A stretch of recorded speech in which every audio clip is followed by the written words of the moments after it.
ہمارے بزرگان دین ہوتے ہیں، ان کو جو یاد کرنے کا یا ان کو کوٹ کرنے کا یعنی ان کا حوالہ دینے کا مقصد ہوتا ہے،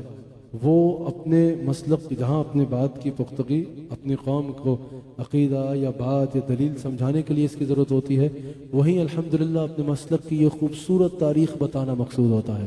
کہ ہمارے مسلک میں دیکھو نا کتنے خوبصورت کھلے ہوئے پھول ہیں الحمدللہ۔ جس طرح میں اپنے خطاب میں ذکر کر رہا تھا اللہ حضرت بریلوی کا، امام احمد رضا خان رحمۃ اللہ تعالی علیہ کا، کیا خوبصورت ایک مہکتا پھول ہے عقیدہ اہل سنت، عشق رسول، عشق صحابہ، ایک عشق اہل بیت کے حوالے سے۔ اعلیٰ حضرت بریلوی ان کی اپنی خوبصورت خدمات اور خوبصورت کام جس سے انشاءاللہ تا صبح قیامت امت استفادہ کرے گی۔ اگر ہم تک خطابات میں حوالہ دیتے ہیں اعلیٰ حضرت گوڑلوی کا، اعلیٰ حضرت پیر میر علی شاہ رحمۃ اللہ علیہ کا، ختم نبوت کے اعتبار سے دیکھو، دیگر اعتبار سے دیکھو، کیا خوبصورت کام ہے ان کا، اپنی مثالات۔ اسی طرح اگر چلے جاؤ داتا صاحب کو دیکھو، ایک اپنا پھول، ایک اپنا رنگ، ایک اپنا انداز۔ حضرت سیدنا غوث اعظم کو دیکھو، ایک اپنا پھول، ایک اپنا رنگ، ایک اپنا انداز۔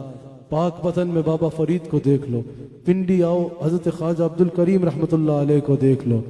اگر بغداد شریف جاؤ سیدنا غوث اعظم کو دیکھو، بخارا شریف جاؤ حضرت بہاؤالدین نقشبند کو دیکھو۔ یہ تمام وہ صوفیاء اور اکابر ہیں جنہوں نے ایسی خوبصورت پھول ہیں اور ہر پھول کی اپنی خوشبو الحمدللہ۔ جب یہ گلدستہ بنتا ہے تو اس گلدستے کو اہل سنہ و جماعت کہا جاتا ہے۔ اللہ تعالیٰ اس مسلک کے پرچم کو تا صبح قیامت انشاءاللہ بلند رکھے۔ اللہ تعالیٰ ہم سب کو اس مسلک کے ساتھ جڑے رہنے کی توفیق عطا فرمائے۔ ہم بالخصوص زیادہ ذکر کرتے ہیں، جس طرح جب عقائد کا ذکر ہوا تو میں نے زیادہ ذکر کیا حضرت امام احمد رضا خان اعلیٰ حضرت کا، جب ختم نبوت پر بات کرتے ہیں، دیگر اعتبار سے بات کرتے ہیں، زیادہ ذکر کیا اعلیٰ حضرت گوڑلوی کا، پیر میر علی شاہ صاحب کا۔ ان شخصیات کا ذکر عیدگاہ شریف میں کوئی نیا نہیں ہے، ہمیشہ سے ہوتا ہے۔ جب مجھے یاد ہے عرس شریف کی تقریب میں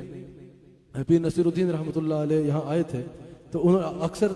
تشریف لائے، لیکن ایک ویڈیو جو موجود ہے انہوں نے جب کہا کہ آج میں یہاں آیا ہوں تو یہ کوئی نیا تعلق نہیں ہے، یہ اس تعلق کا احیاء ہے جو حضرت خواجہ عبد الکریم رحمۃ اللہ علیہ اور قبلہ عالم پیر میر علی شاہ، حضرت پیر سید میر علی شاہ رحمۃ اللہ علیہ کا تعلق تھا۔ تو الحمدللہ ان شخصیات کا جو ہم ذکر کرتے ہیں یہ آج سے نہیں ہے، یہ ہمیشہ سے ہے۔ ان تمام بزرگان دین کی خدمات کو الحمدللہ قبول کرنا اہل سنت پہ لازم ہے، کیونکہ انہی کے بتائے ہوئے رستے کو جب اپنے لیے خضر راہ بناؤ گے، انہی کی بتائی ہوئی تعلیمات کو جب خضر راہ بناؤ گے تو زیادہ مستقیم پہ قائم رہ سکو گے، جس سے اہل سنت و جماعت کہا جاتا ہے۔